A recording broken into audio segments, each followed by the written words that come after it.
L'étude présentée consiste à observer un échantillon représentatif de parapentistes lâchés d'une tyrolienne sur leur propre sellette. Avant d'être largués, les pilotes simulaient le rattrapage d'une voile en synchronisant les freins avec des LED clignotantes et étaient mis en position de surcharge cognitive en récitant une suite de mots. Surpris par le lâcher du portique, ils devaient immédiatement tirer leur parachute de secours. Regardons les principaux résultats. Les pilotes avaient subi un entraînement préalable au déclenchement du secours. Il est intéressant de constater que, même en statique, seuls 2/3 des pilotes peuvent tirer la poignée à deux mains. En dynamique, le taux d'extraction du secours a été de 96%. L'étude constitue une bonne référence sur le comportement des pilotes lors du lâcher d'un parachute de secours. Il est intéressant de noter le temps d'accès à la poignée après la décision de faire secours. Matt, auteur de l'étude, souligne que les temps seraient nettement plus élevés en conditions réelles. Le pilote bascule son corps vers la droite avec un grip sur les élévateurs, voire donne un bon coup de frein de la main gauche. Ce n'est qu'une fois la stabilisation ressentie que celui-ci cherche à la poignée. Puis, 80% des pilotes tournent la tête vers la poignée et, dans 85% des cas, la main arrive de façon réflexe sur la hanche, même si la poignée en est éloignée, ce qui nécessite un repositionnement de la main.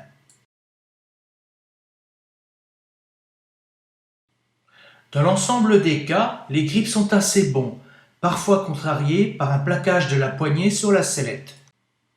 Le mouvement naturel du jeté est vers l'arrière, en gardant le bras près du corps. Une extraction latérale reste l'exception, même si le parachute est bloqué. Dans ce cas, le parapentiste va changer la position du grip. Il y a donc un instinct pour garder le bras le plus près du corps et protéger l'articulation de l'épaule en privilégiant l'utilisation du biceps. Quels enseignements Matt tire de cette étude? D'abord qu'un mouvement en deux temps ralentit le jeté du parachute de secours. L'inertie donnée au pod par le mouvement interne peut même conduire à des emmêlages des suspentes du parachute avec des éléments de sellette.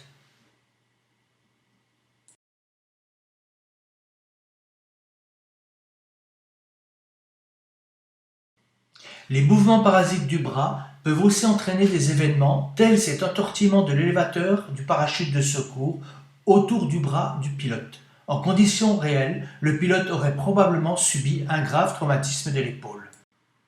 16% des pilotes avaient un parachute ventral, ce qui semble correspondre à la proportion générale.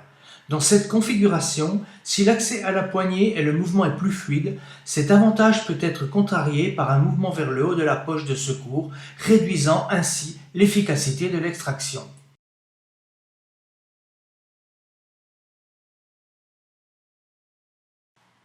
Parfois, si la sangle reliant la poignée au pod est trop longue, l'extraction ne peut être assurée complètement malgré l'extension maximale du bras.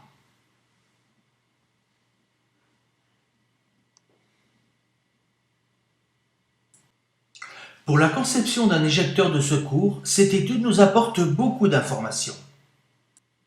D'abord, elle montre clairement le retour à des réflexes fondamentaux en situation de stress, en particulier par un mouvement des bras près du corps. C'est en ce sens que l'éjecteur de parachute, dissociant le déclenchement de l'éjection, permet de positionner une poignée près du corps et bien visible.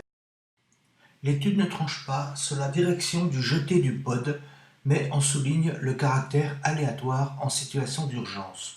Nos études ont montré que la vitesse du jeté par l'éloignement du bras ne pouvait excéder 2 à 3 mètres par seconde. Ce point conforte le parti d'injection horizontale avec une vitesse de 10 mètres seconde permettant un éloignement rapide du pod de la sellette.